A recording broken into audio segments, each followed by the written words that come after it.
devais arriver avec ma robe de mariée, rentrer avec tous mes invités autour et voilà, c'est assez émouvant pour moi. Pour leur mariage, elles avaient tout prévu. Donc c'est un mariage à peu près de 350 personnes. On a fait les salons du mariage, donc les alliances, traiteurs, les salles, tout était réservé. Il avait choisi son témoin. Le mariage était prévu pour cet été. Mais du jour au lendemain, fini le conte de fées. Les doutes ont pris le dessus. J'ai eu peur de m'engager au dernier moment. Plus ça avançait, et plus je pensais qu'il me fuyait. Et puis là, il me dit je t'aime plus, j'ai plus de sentiments pour toi et je peux pas me forcer à rester avec toi. Je me suis dit, c'est une blague. Mais comment ont-elles vécu l'annulation de ce qui devait être le plus beau jour de leur vie? C'était un peu de l'humiliation. Je pleurais, je mangeais plus. Épuisée, démolie. Cette robe, elle pourra vous resservir? Oui, enfin non. D'ailleurs, elle est à vendre. Hein. C'est vrai.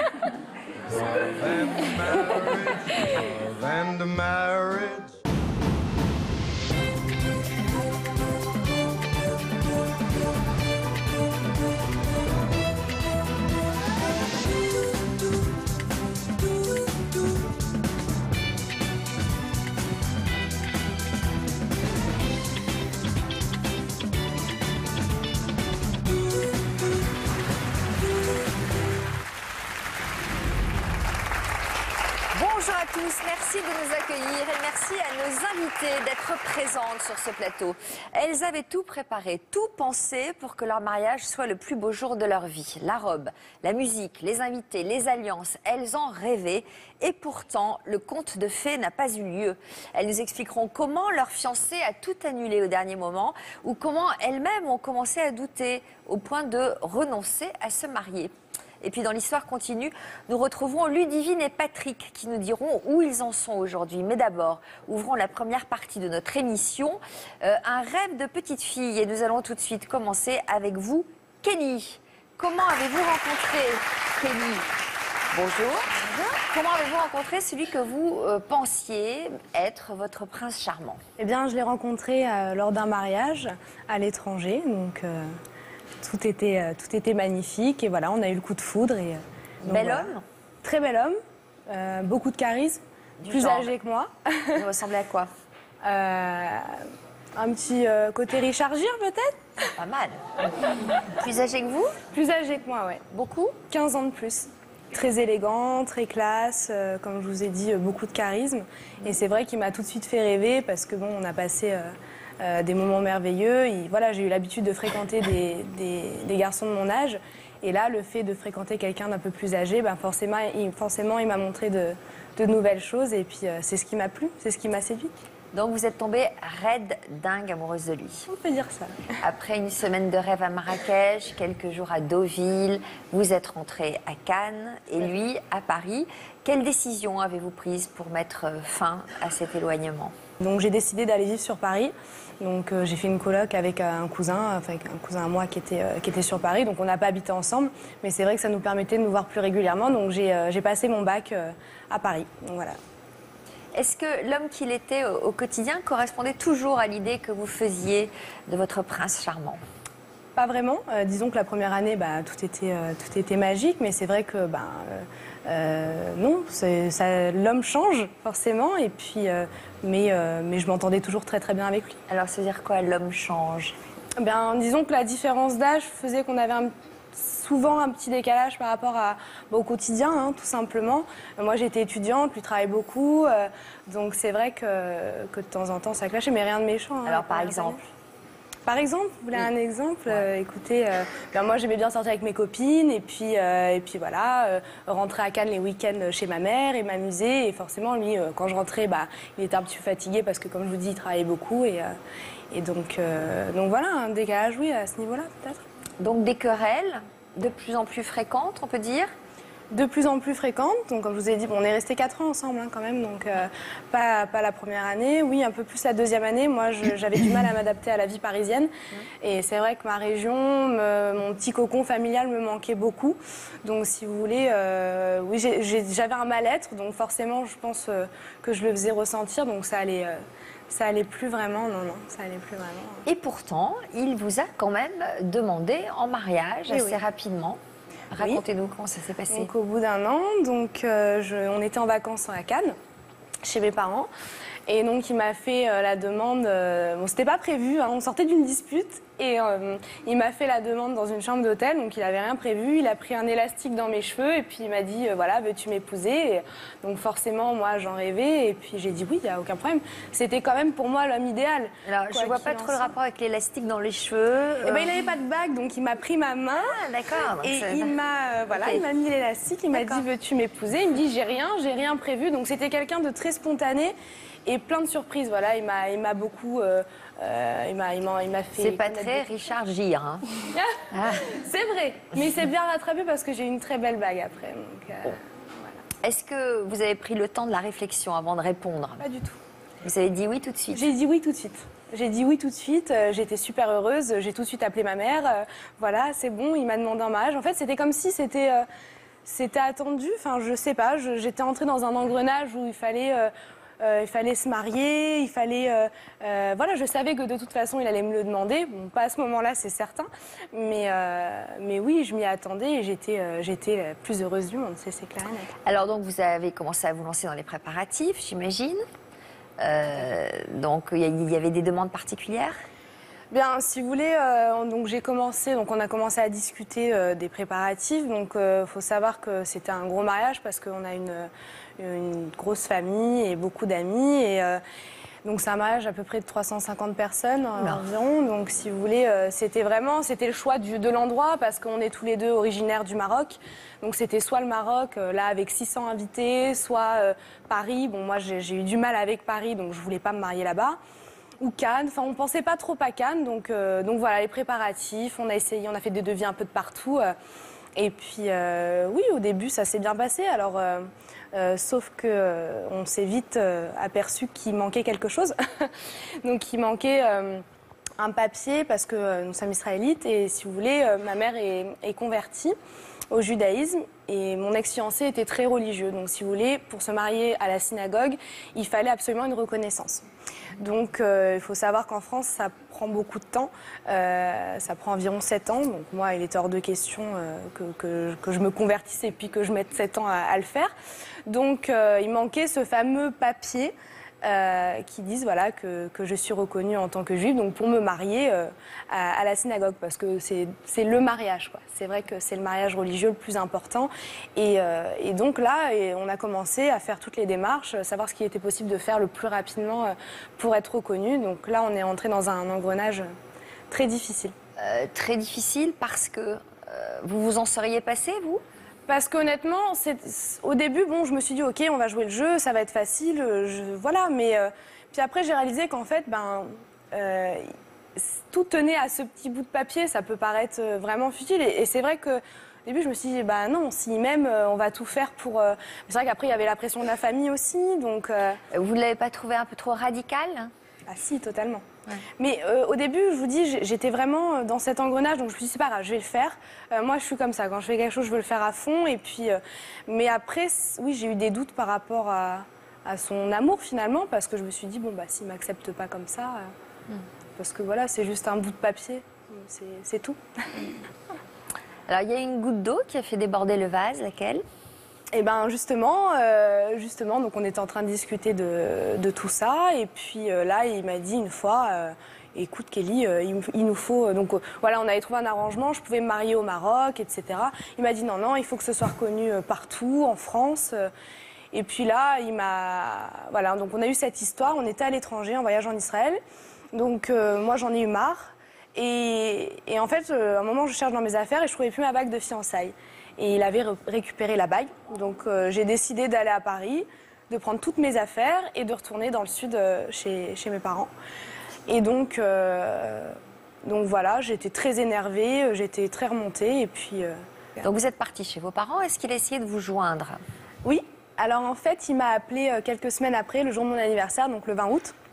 J'étais avec mes copines au restaurant et il m'appelle, il me dit écoute Kelly, fais tes bagages, demain je t'emmène en voyage. Voilà, ça c'est dû enfin c'est mon ex tout craché. Et donc moi, forcément, hein, je suis toujours la petite fille qui attend. Enfin, j'étais très rêveuse, hein. Je le suis moins.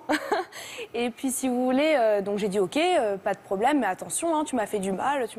Non, non, mais fais tes bagages, on va s'éclater et tout. Donc on est allé en voyage en Tunisie, c'était magnifique, enfin, on était dans un super palace et tout. Et puis là, il m'a redonné la bague. Il m'a dit, je te l'ai prise pour mieux te la rendre. Un beau parleur, quoi. Donc, voilà. Donc vous lui avez accordé une seconde chance. Oui, bien sûr, bien sûr. Donc là, vous avez décidé de repartir sur des bases plus saines. Et donc, vous êtes resté vivre à Cannes et vous vous êtes dit, je vais le voir tous les week-ends. Comme ça, au moins, on ne supportera plus le quotidien. Voilà, donc là, j'ai continué mes études. Et puis, je montais tous les week-ends à Paris. Pendant 2 ans, ça se passait très, très bien. Ah ouais, c'est sûr, parce que vous fuyez le quotidien, donc ça ne peut que bien se passer. Et comme je pense, on est 2 grands égoïstes et donc ça nous convenait en fait, finalement, ça nous convenait. Cette situation nous convenait parfaitement. Alors, est-ce qu'il vous a reparlé de mariage? Il m'a reparlé de mariage, il m'a reparlé surtout du papier, parce que du coup c'était un peu en stand-by. Mais il m'a parlé du papier, il m'a dit allez, maintenant il faut qu'on se marie. Moi j'arrive à un âge, je veux me marier, j'en ai marre et tout. Et puis moi, du coup, j'étais un petit peu... j'étais un peu plus laxiste qu'au début, mais j'ai dit, bon, ok, allez, on se remet dans les préparatifs. Ok, je vais tout faire pour l'avoir. Donc, j'ai fait des pieds et des mains pour avoir ce papier. Et vous l'avez eu? Et je l'ai eu. Je l'ai eu, donc, cet hiver. Et donc là, quand je l'ai eu, évidemment, ça a été le soulagement pour lui, beaucoup. Et moi, en fait, à partir du moment où j'ai eu ce papier... J'étais très heureuse, hein, évidemment, parce que c'est pas non plus que pour lui que je l'ai fait. Je l'ai fait pour être reconnue aussi pour moi. Et puis voilà, c'est un peu une quête d'identité. Hein, enfin. Et j'ai eu ce papier et là, je me suis dit, ok, c'est ça, c'est tout. Mais bon, ça, c'était inconscient. Et donc là, je me suis dit, ok, on organise ce mariage, cette grosse fête. J'étais attendue au tournant parce que j'avais de moins en moins de crédibilité. Forcément, ça faisait... un petit moment qu'on organisait tout ça. Et puis là, j'ai dit, allez, on prépare tout. Ce sera Cannes, ce sera là, et on va faire ça, ça, ça. Donc là, je commençais à tout préparer, mais ça n'allait plus. Ça n'allait plus... Bon, vous nous direz tout à l'heure comment les événements se sont enchaînés, pas vraiment de la façon dont vous les aviez imaginés. Mais avant cela, il est temps d'accueillir notre psychothérapeute de couple spécialiste de l'amour. Bonjour Sophie. Frédéric Faribou. Bonjour. Bonjour. Une première réaction à l'histoire de Kelly? Comme elle l'a dit très justement, elle a embarqué dans cette histoire. C'est comme un conte de fées en fait. Hein. Le début de cette histoire, c'est l'homme dont rêvent toutes les petites filles et c'est être la princesse avec son prince charmant et puis la confrontation avec la réalité, le fait de vivre avec lui, le fait de découvrir son caractère, ça fait sortir de l'idéalisation et je pense que le fait aussi d'obtenir ce papier rapprochait l'échéance du mariage et plus l'échéance se rapprochait, plus les doutes qu'elle avait pu ressentir, à mon avis, se sont précisés. Donc c'est vrai que cette échéance arrivant confronte à est-ce que c'est vraiment l'homme avec lequel j'ai envie de vivre et qu'il n'a peut-être plus rien à voir avec le prince charmant que j'avais projeté sur lui. On va maintenant découvrir l'histoire de Jade. Bonjour. Bonjour. Jade, comme 33% des couples, vous avez préparé votre mariage plus d'1 an à l'avance, mais en 1 an, il peut se passer bien des choses. C'est ce que nous allons découvrir avec votre témoignage. De quelle façon avez-vous rencontré cet homme avec lequel vous deviez vous marier? Donc nous nous étions rencontrés via un site internet.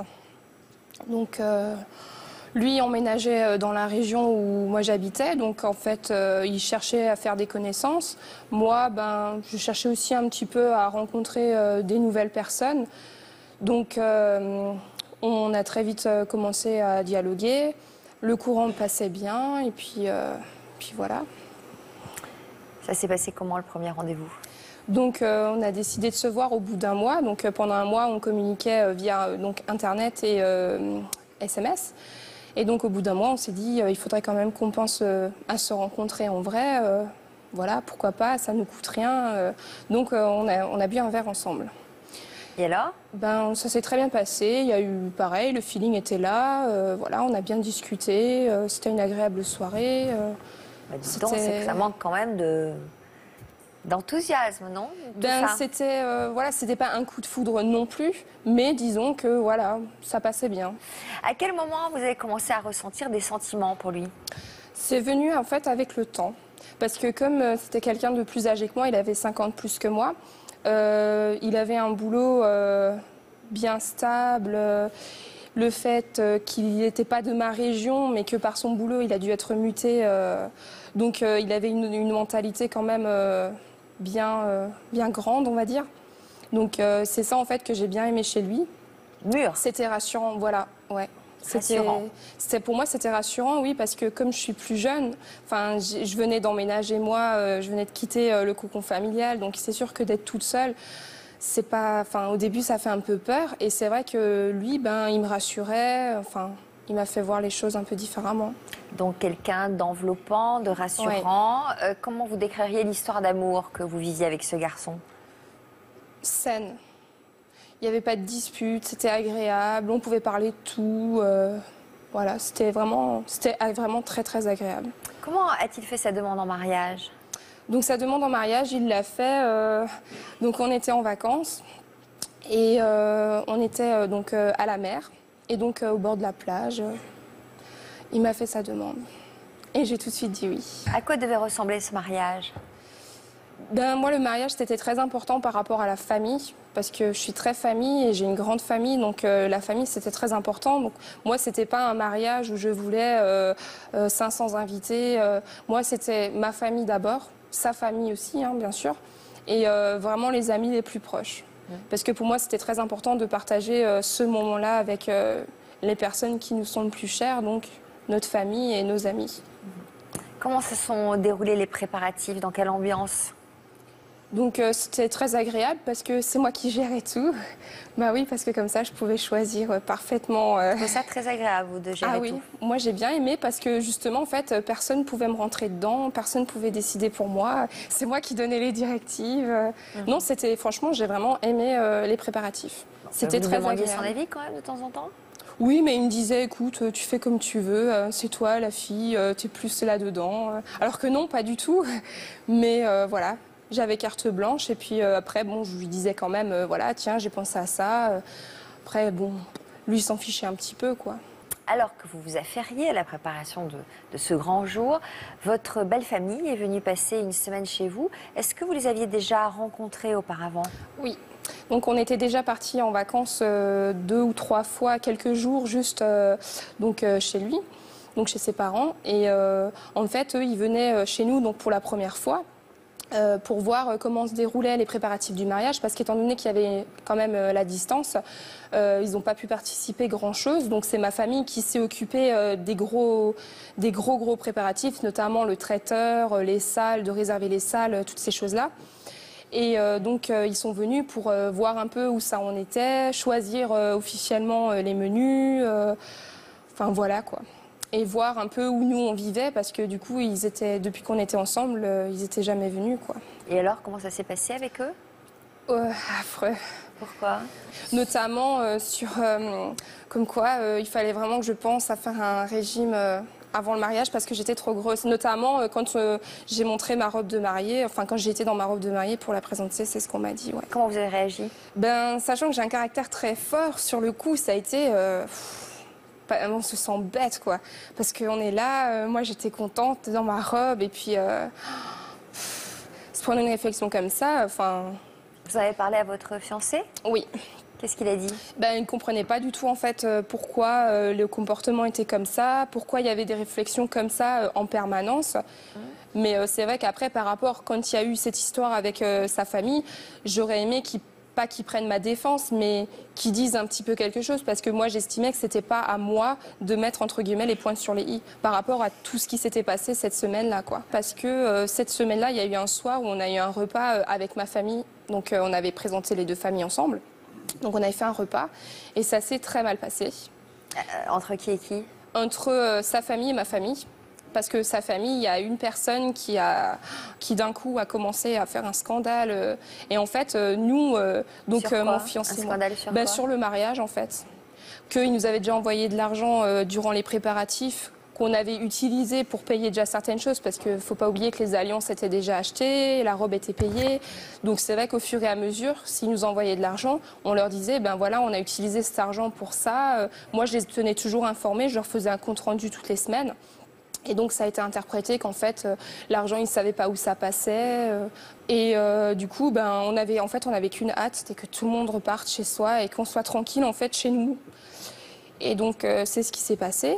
Et alors quand vous êtes retrouvés tous les deux chez vous, ça s'est mieux passé entre vous? En fait nous on n'avait pas du tout d'embrouille à ce moment-là tous les deux, pas du tout. Au Mais contraire, est-ce que ça a laissé des traces? Ah non, absolument pas. Non. Qu'est-ce qui s'est passé au mois de mai? Donc début mai, donc c'était un dimanche soir. Donc lui il travaillait de nuit, donc il était pas là, il était au boulot. Moi j'étais à la maison. Et puis je reçois un texto me disant voilà que je suis perdue, je suis pas bien en ce moment. Enfin voilà un truc bizarre quoi. Puis le connaissant, je trouvais ça très bizarre de sa part justement parce que depuis qu'on se connaissait, il n'y a jamais eu de dispute, il n'y a jamais eu de choses bizarres de dites comme ça. Et je remarquais qu'il y avait quelque chose qui clochait. Donc j'en ai fait part, je lui ai dit écoute, il y a un problème, qu'est-ce qui se passe? C'est par rapport au mariage, est-ce que tu veux qu'on se sépare ou qu'on annule le mariage? Mais bon, voilà, faut en parler parce que la date elle approche.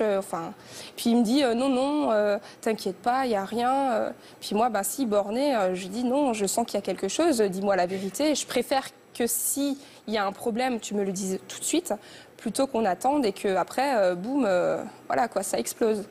Et donc en fait, non. C'était pour lui, non, c'était la fatigue, le stress du boulot, des préparatifs, voilà quoi. Donc il vous a rassuré, oui. Et vous vous êtes même excusé d'avoir douté de son amour.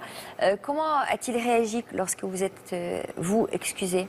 Donc au bout de 3 jours, c'était un peu tendu parce que justement il me disait qu'il n'y avait rien et moi j'insistais sur le fait que si, il y a un problème, t'es pas comme d'habitude, il y a quelque chose qui cloche, ton message il était bizarre. Et donc, quand il m'a affirmé que non, pour la énième fois, et qu'il m'aimait toujours, et qu'il voulait toujours se marier, donc moi, j'étais quand même un peu en furie, donc je suis un peu partie m'isoler dans la chambre. Puis, je me suis dit, bon, c'est vrai, calme-toi, t'en fais peut-être un peu trop, toi, t'es peut-être stressée aussi, c'est peut-être pas du tout ça qu'il voulait te dire, effectivement, il est peut-être juste un peu nerveux, bon... Puis je suis retournée et je me suis excusée. J'ai dit bon, voilà, je m'excuse. Je me suis peut-être un peu emportée aussi. Puis là, j'ai pas de réponse. Donc je lui dis, prends-moi moins dans tes bras. Enfin, ça fait 3 jours que c'est tendu, qu'on se parle pas. Enfin, voilà, c'est bon, on oublie cette histoire, machin. Et puis là, il me dit, en fait, il faut que je te dise, mais je t'aime plus, j'ai plus de sentiments pour toi et je peux pas me forcer à rester avec toi. Donc là, sur le coup, j'explose de rire parce que je me dis, c'est une blague. Donc voilà, c'était juste pas possible. Et puis je lui dis, bon, c'est facile de dire des paroles comme ça, en l'air. Je dis, regarde-moi droit dans les yeux, répète-moi ça. Et puis il me regarde droit dans les yeux, il me répète exactement la même chose.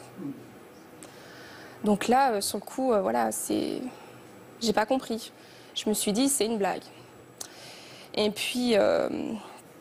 Comment on peut expliquer, Frédéric, ce revirement de En fait, situation? je pense qu'il devait avoir... C'est des gens qui ont un comportement de fuite. Vous le dites d'ailleurs, vous l'avez dit à plusieurs reprises, il n'y avait jamais de communication sur le mal-être, tout allait toujours bien, etc.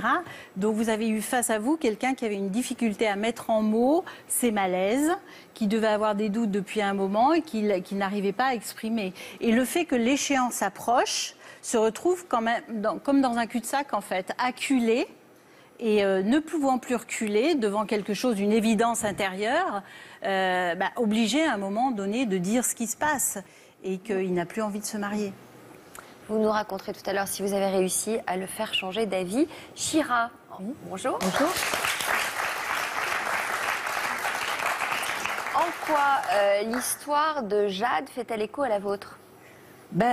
Disons qu'elle ressemble un petit peu à la sienne, dans la mesure où je me retrouve quelque part avec Jade, parce que la personne avec laquelle je vivais, elle fuyait un petit peu le fait du mariage. Moi, je me sens... disons qu'on était prêts à se marier. On avait été voir, parce que je suis de confession israélite, on avait été voir un rabbin qui nous avait dit, bon, écoutez, vous êtes fait pour vous entendre, vous devez vous marier, vous ne pouvez pas rester comme ça. Tout allait très bien. Et puis, je me retrouve dans la même situation que Jade.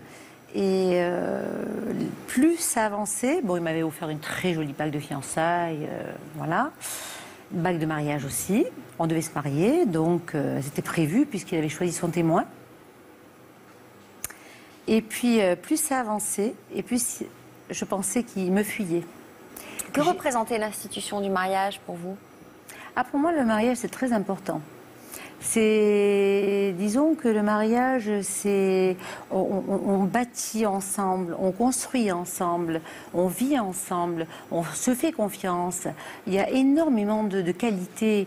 Comme, bien sûr, il y a des couples qui s'entendent à merveille.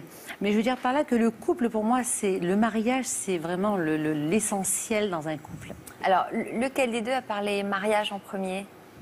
Mais en fait, c'était tous les deux. Tous les deux, on a parlé de mariage ensemble, parce qu'il n'était pas question de rester ensemble sans être mariés pendant des années.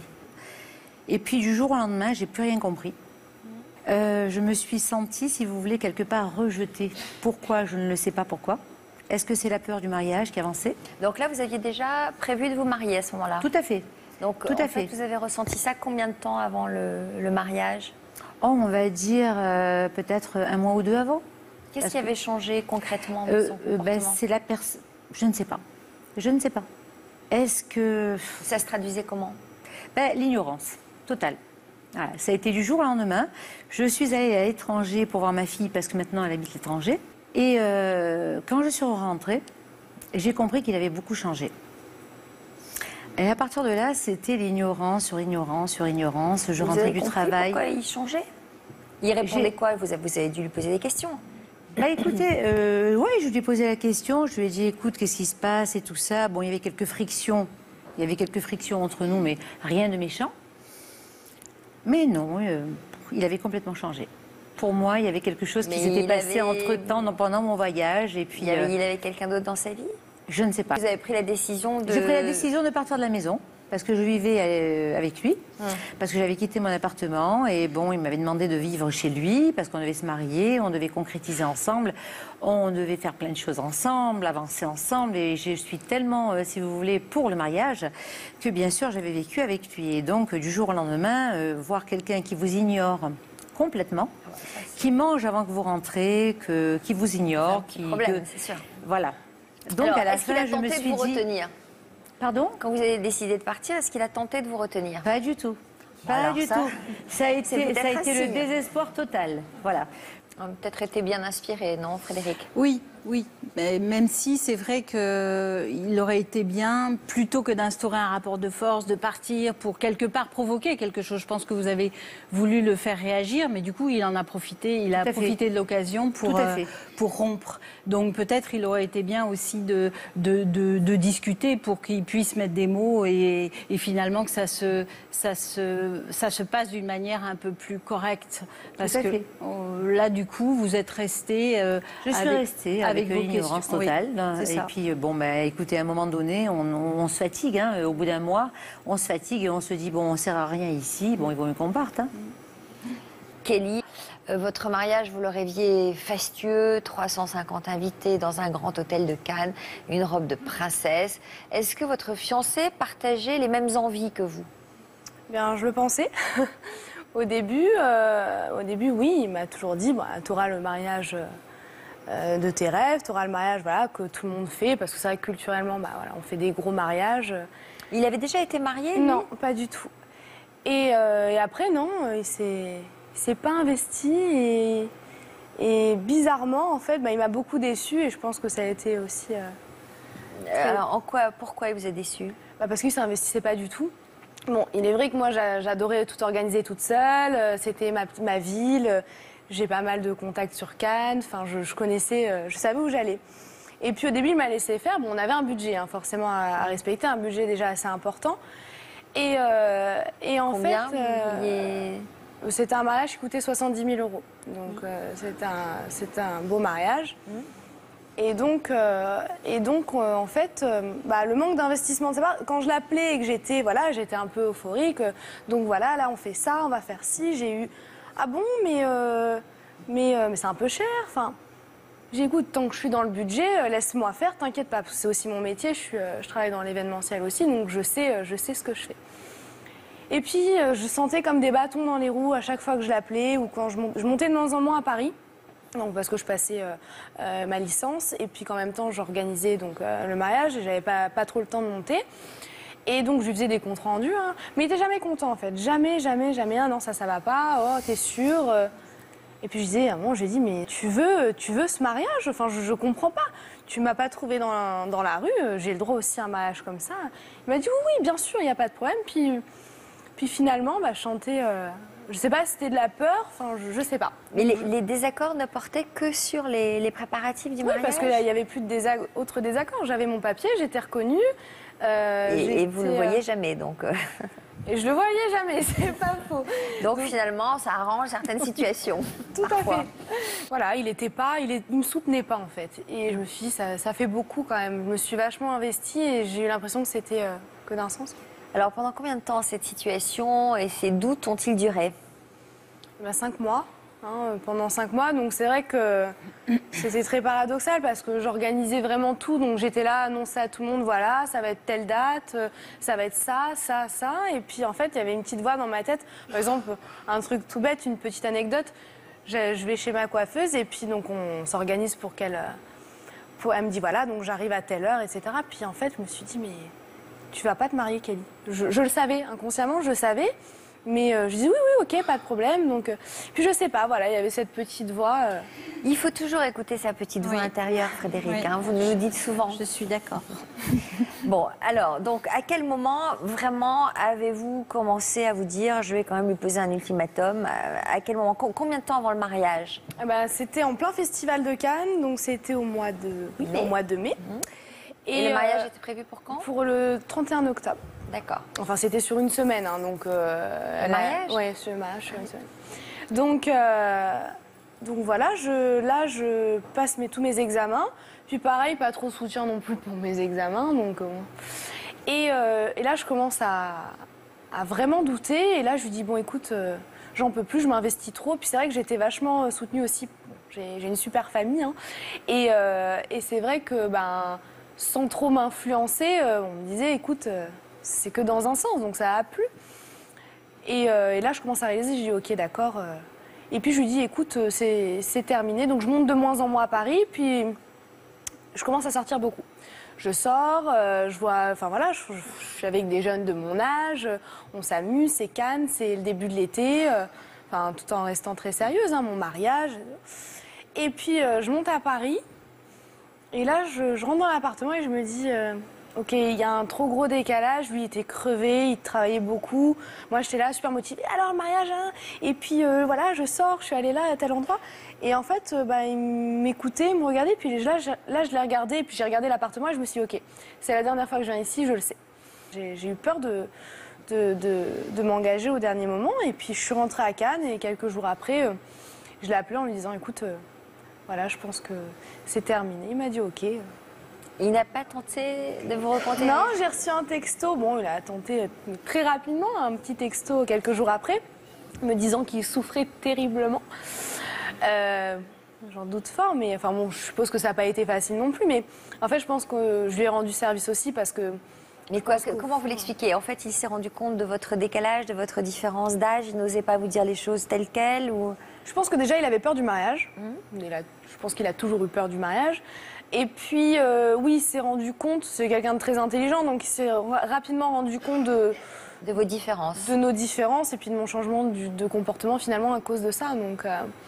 Donc là, il s'est dit, ok, je vais pas... C'est quelqu'un de très respectueux, donc il m'a pas embêté, il m'a laissé partir. Bon. Alors, pour mieux comprendre la femme libre que vous êtes aujourd'hui, nous sommes partis à votre rencontre à Cannes, donc, où vous entendez désormais profiter de votre jeunesse. Retrouver ma liberté, c'est le titre du reportage que nous vous avons consacré, parce que vous avez quel âge aujourd'hui? 23 ans. 23 ans, un bébé.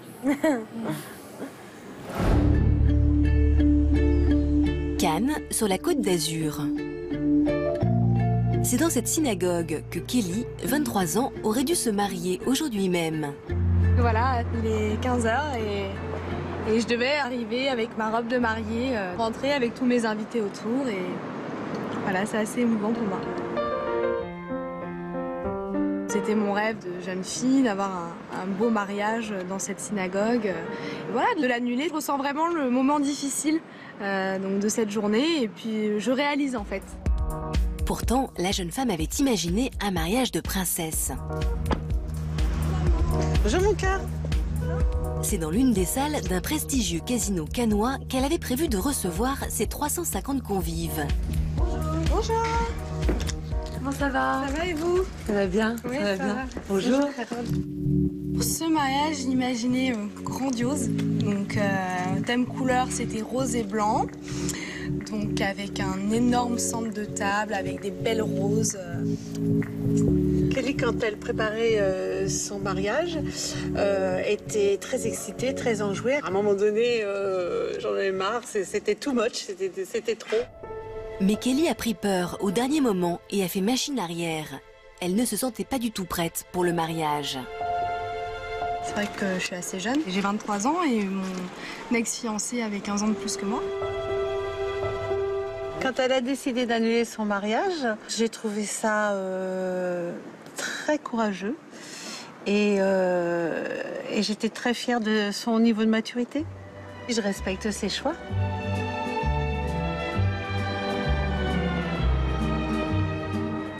Chez elle, Kelly a encore la robe qu'elle ne portera jamais.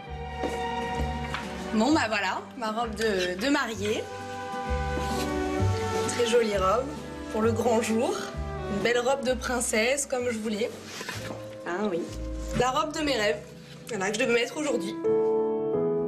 C'est la première fois que je la ressors et puis elle est tellement magnifique et forcément, bah, comme toutes les filles qui devaient se marier, bah, c'était la chose la plus importante pour moi, la robe de mariée. Ça me fait quelque chose de la ressortir. Un petit peu de tristesse.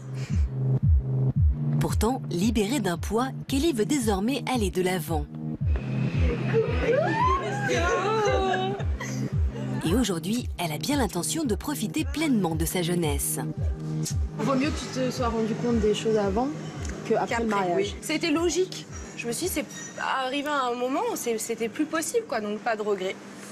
Nouvelle vie, on s'est bien amusé cet été, hein, très bien. On fait la fête. T'as raison.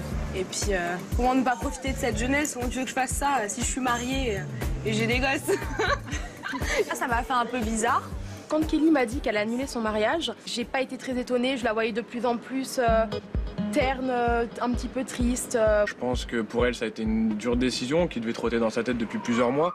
Bon bah, Que du positif, à la jeunesse, je commence une nouvelle vie. Je suis pleine de beaux rêves. Je suis très heureuse, très épanouie. Je suis aux anges.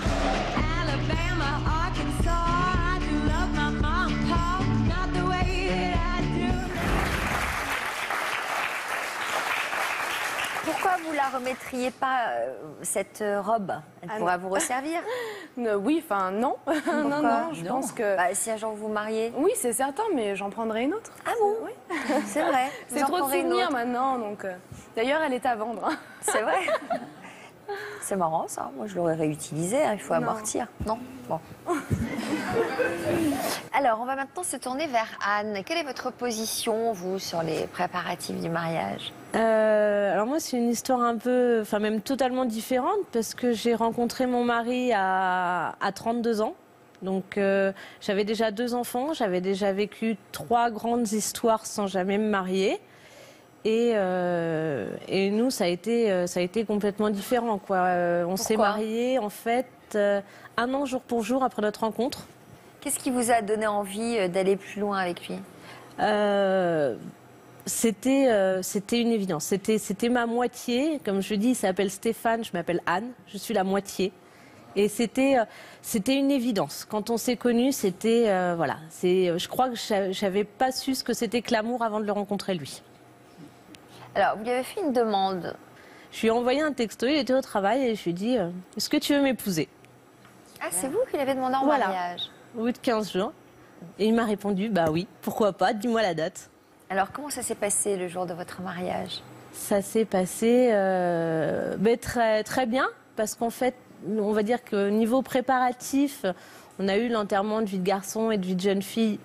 C'est nos témoins qui s'en étaient occupés chacun de leur côté. Donc à 32 ans, vous avez quand même enterré votre vie de jeune fille? Oui. Voilà, donc non, ça a été très simple et très sympa. Et on avait délégué aussi, puisqu'on voulait un mariage simple, on se mariait pour nous. Donc c'était un restaurant, tout était sur place. Il y avait déjà une salle avec un DJ, donc tout était voilà. Et c'est ma voisine qui a préparé, décoré les plans de table avec des petites fleurs, machin. Donc c'était la surprise totale pour nous. On est arrivé très tranquille. Donc, voilà. Donc vous êtes toujours avec lui? Ah ben oui, plus que jamais. Vous êtes toujours mariés? Ah ben plus que jamais. Bon, alors quel est le message que vous souhaitiez faire passer à nos invités aujourd'hui? Je pense que faut déjà connaître ses priorités de pourquoi on se marie. Faut pas se marier à cause de l'âge, à cause de la famille. Faut vraiment qu'on le ressente et à deux. Enfin voilà, faut pas qu'il y ait qu'un côté qui a envie de se marier. Alors c'est vrai que les femmes, elles ont leur rêve de princesse et tout. Moi, j'ai pas eu le grand mariage de princesse avec la grande robe, le château et tout, mais par contre, moi, j'ai épousé mon prince charmant. Voilà. Alors, qu'est-ce que vous en pensez, les filles? Qu'est-ce que vous en pensez? Plein d'espoir. Hein. Voilà. Jade, 3 mois avant votre mariage, votre compagnon vous a annoncé qu'il ne vous aimait plus. Donc là, ça a été quand même un peu difficile à accepter, à comprendre d'ailleurs, parce que vous ne vous attendiez pas à ça. Est-ce que vous avez tenté de le faire changer d'avis? Sur le coup, c'était un peu le ciel qui tombait sur ma tête, parce que je me suis dit, c'est pas possible. C'est pas possible, parce que m'avoir fait croire pendant encore 3 jours que, en fait, en gros, moi, je délirais complètement et qu'il n'y avait absolument rien pour, au final, m'excuser, on va dire mettre ma fierté de côté, m'excuser pour qu'ensuite ils me disent ça. Je me suis dit, c'est juste pas possible. Donc à ce moment-là, moi, déjà, je suis partie. J'ai claqué la porte et puis je suis partie faire un tour. Je me suis dit, bon, voilà, on va se calmer. J'avais appelé ma sœur, voilà, et ma sœur m'a calmée et tout ça. Elle m'a dit, rentre à la maison. Donc au bout de quelques heures, je suis rentrée à la maison. Je me suis dit, bon, peut-être que ça a été sur le coup de l'énervement. Peut-être que, voilà, il faut qu'on en discute, que c'est pas ça qu'il voulait me dire ou que j'ai mal compris. Et quand je suis rentrée à la maison, j'ai à peine ouvert la porte qu'il m'a dit, c'est pas la peine de vouloir discuter. De toute façon, ma famille est déjà au courant. Donc en l'espace de... ça s'était passé environ vers 18h, 19h le soir. Et puis donc moi je suis rentrée vers minuit, 1h du matin. Donc quand il me dit que sa famille est déjà au courant, là je me dis c'est peut-être pas une blague, parce que tu peux pas, à notre âge maintenant, je veux dire en plus avec un mariage, tu peux pas appeler ta famille ou tes amis et dire ah bah tiens finalement ça va être annulé, puis revenir demain et dire ah bah non finalement ça va de nouveau, on est nouveau ensemble. Je veux dire, pour moi, c'était pas rien cette démarche-là qu'il avait déjà fait auprès de sa famille, de leur annoncer que c'était déjà terminé. Donc là, la nuit, évidemment, la première nuit, c'était juste un cauchemar, parce qu'on se pose beaucoup de questions. Pourquoi? Qu'est-ce que j'ai fait? Qu'est-ce que j'ai loupé? C'est pas possible, je vais me réveiller demain matin, tout ira mieux. Et donc, le lendemain, je suis partie chez mes parents, pour leur annoncer quand même, enfin, pour les mettre au courant plus ou moins de la situation, au cas où, mais toujours dans l'espoir que voilà, c'était qu'un rêve et que ça n'allait, enfin, tout ça ne se passait pas vraiment comme ça. Et donc quand je suis arrivée chez mes parents, donc pareil, on m'a dit oui, mais t'en fais peut-être trop, laisse-lui le temps de réfléchir. Puis moi, je sentais qu'il y avait un problème, un malaise, et j'ai dit non, à mon avis, la décision est vraiment prise.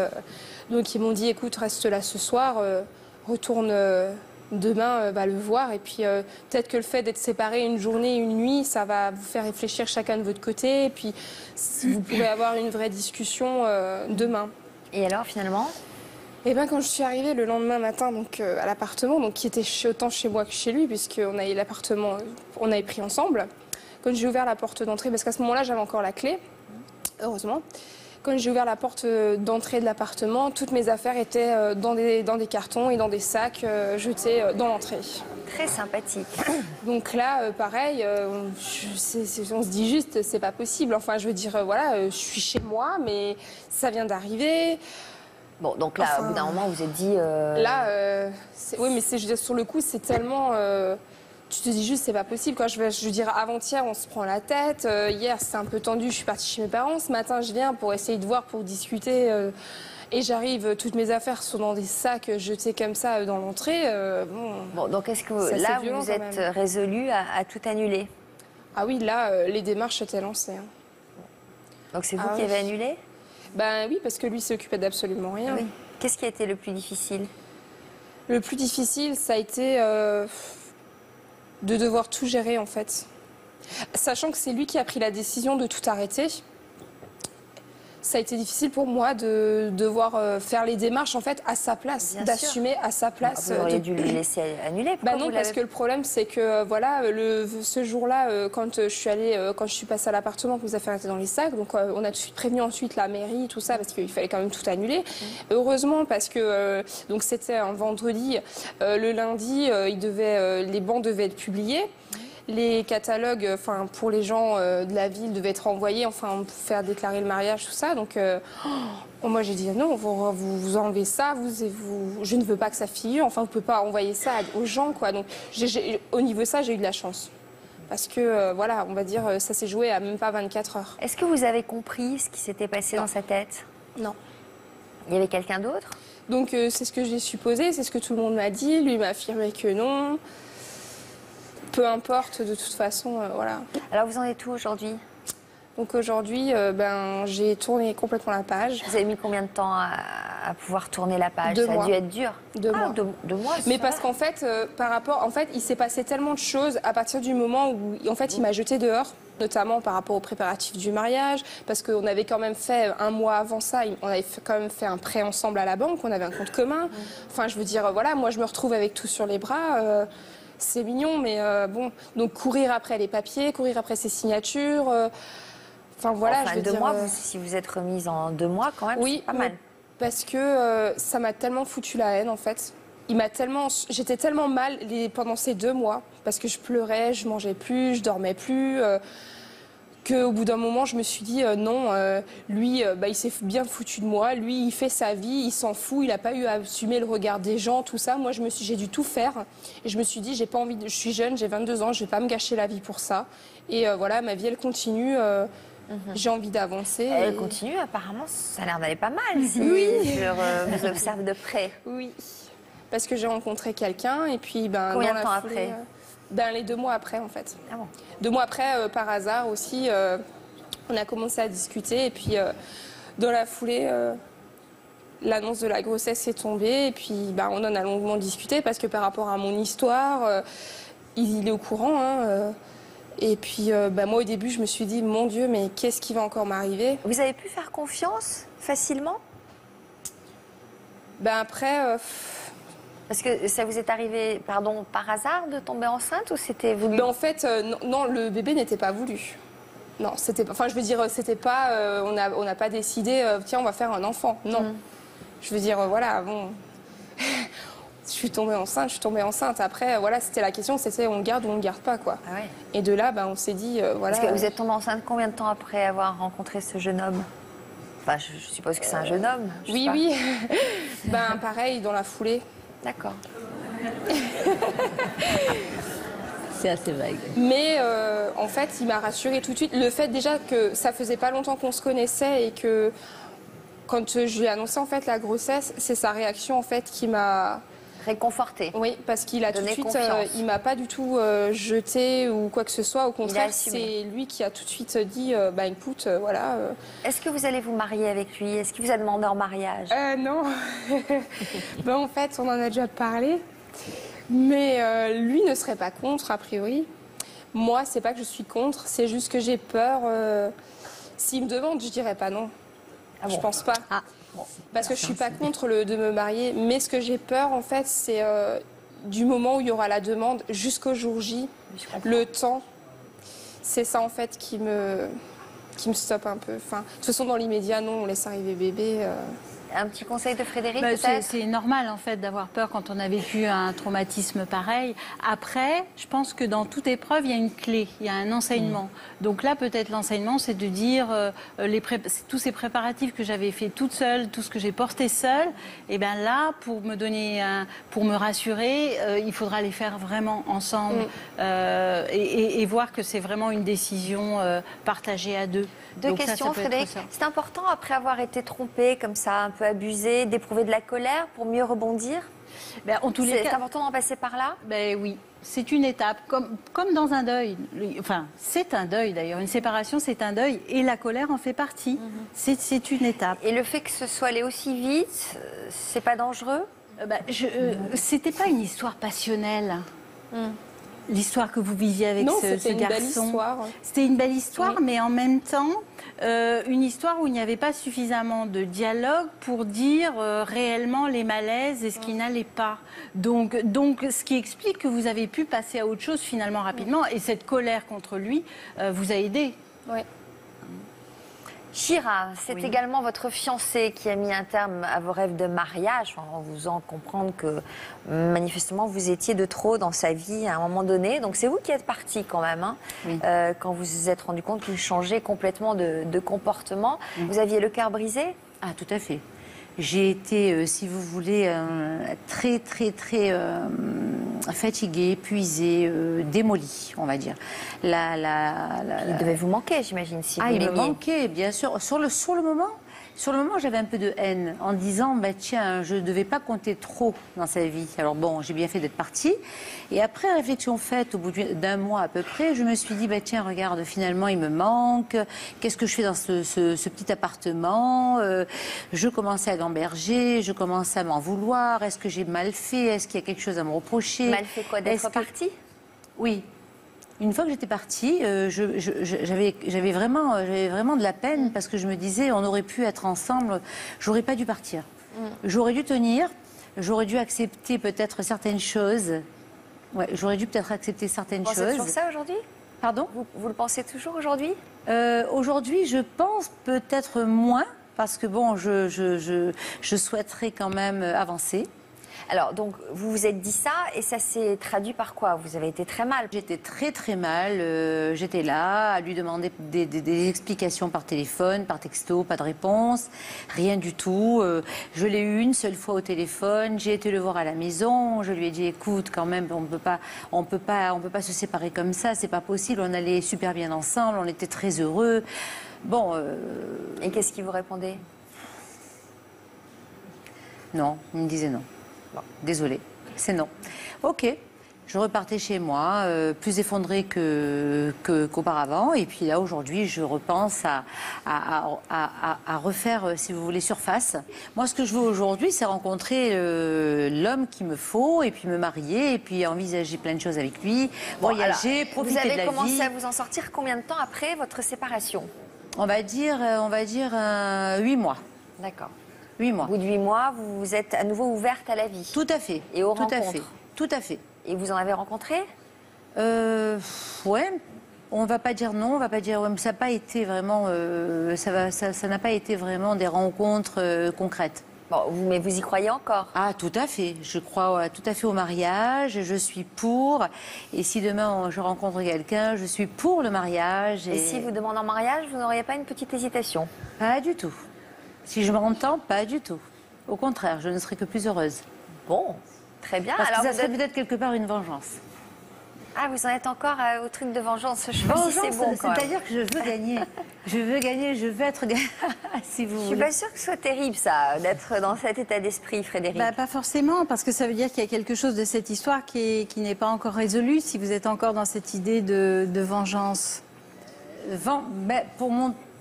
Pour me prouver à moi-même quand même que je suis quand même encore vaillante. Oui, mais faites-le pour vous. Je ne suis pas démolie complètement. Oui. Faites-le pour vous, pour votre bonheur à vous, mais sans penser à lui. Ah non, mais je ne pense plus à lui, là. Ah non, mais vous dites de vengeance par rapport à qui, alors? Vengeance par rapport à la vie.